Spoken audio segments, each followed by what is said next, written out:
Et nous passons notre coup de fil du 18h ce soir à Pascal Brice. Bonsoir. Bonsoir. Vous avez été le directeur général de l'OFPRA, l'office qui est en charge justement de l'examen des demandes d'asile. Emmanuel Macron dit « on n'est pas efficace ». Pourquoi on n'y arrive toujours pas ? Parce que d'abord, en ce qui concerne le droit d'asile, nous payons en France l'absence de règles européennes qui tiennent la route. Je vous donne un exemple.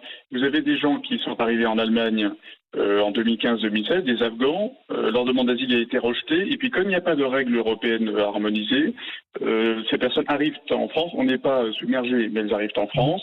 Il faut recommencer l'instruction de la demande d'asile. Voilà un exemple. Il faut harmoniser les règles du droit d'asile au niveau européen pour arrêter d'avoir ces dysfonctionnements-là.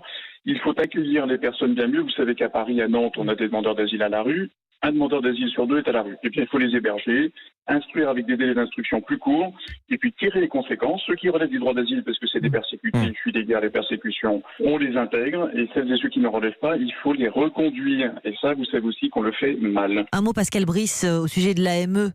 Qui est dans le viseur d'Emmanuel Macron. Il promet de la réexaminer, de l'évaluer. Cette aide médicale d'État qui bénéficie aux demandeurs d'asile et aux sans-papiers. Il y a des abus ? Oui ou non, selon vous ? Écoutez, moi je pense que s'il y en a, il faut les combattre. Il ne faut pas avoir de tabou. Mais vous savez, ce que montre l'AME, avant toute chose, et l'augmentation de l'AME, c'est qu'encore une fois, nous sommes dans un système, dans des politiques d'immigration qui, depuis trop longtemps, conduisent des personnes à être dans l'illégalité.